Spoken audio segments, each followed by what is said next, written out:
now the worst performing sector this week. It's only been a week, but still, they've struggled just a bit. Jim Lebenthal, will go to you because I know you love J.P. Morgan, Goldman Sachs.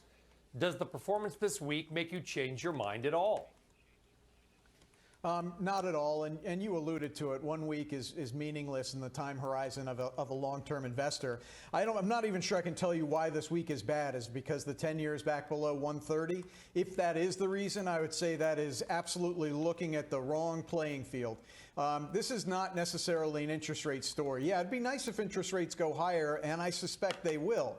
But what's more important here is that loan losses are going way down as people regain their jobs. You've got an expanding economy, which is increasing loan demand, both at commercial and industrial, as well as on the consumer side. And let me parse that a little bit more finely. In the last 18 months, you've had so much fiscal stimulus that it's basically the government has refinanced consumers' credit card debt. Well, that game's over. Credit card debt is going to start going higher. That's good for the banks. These banks are buying back shares, in some cases, like at Citigroup, well below book value, which is immediately accretive on the balance sheet. So don't be thrown by 1 week's return. This is absolutely a place to be over the next year. Yeah. Tiffany, though, he's making good points, but I know you like a lot of them, Bank of America as well. But when I hear credit card balances are going up and that's good for the banks, forgive me for being a little bit nervous about the American household balance sheet. That said, you are not nervous about these financials. You are still long and strong. I am, and I'm not nervous about the American household balance sheet because savings is strong and wages are increasing. And in saying that, Bank of America is a smaller position for us. And just a quick note, like this is part of this rotational leadership that we've seen all year, right? And this is characteristic of kind of like the earlier stages of the expansion in the economic cycle. So what I do like about J.P. Morgan and Goldman Sachs is their diversified revenue. And that's done well for them through the pandemic. And these are staples for us.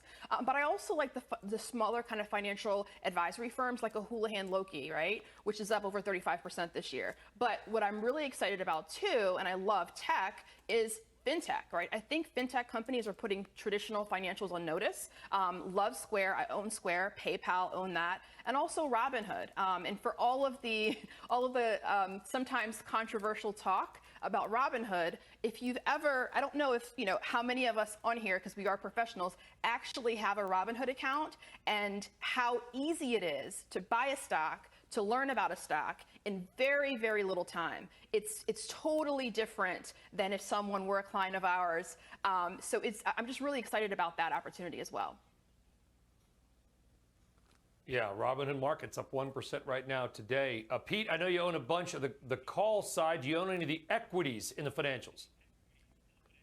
Yeah, I do, Sully. I've got a few of the names on it. I've got Wells Fargo, I've got Bank of America, but I also like to sometimes double up, where in Bank of America, as a matter of fact, I've got multiple different long calls positions on that stock, looking for a pretty sharp move, hopefully, in the relative near term. So that's something as well. I do that oftentimes as Wells Fargo as well. But Morgan Stanley's been an absolute monster for us, and that on the call side. And everybody already covered all the different reasons why the banks are very exciting right now. But let's also consider that those investment banks, I think when you look at trading volumes, I brought that up to you the other day on Tuesday. The volumes are extreme. They're absolutely growing each and every day, each and every week, each and every year. And that's something I think that has to be held account, because that is something huge for many of these various quote unquote banks or investment banks, really. And I think that's something, Sully, that oftentimes is overlooked. But that is a part of what they're doing. That is a part of what we're seeing.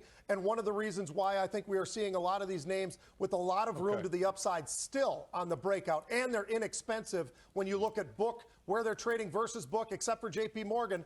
Many of these names are still very inexpensive from that metric. So that's why I continue to be really bullish. Okay, good. Let's move on, guys.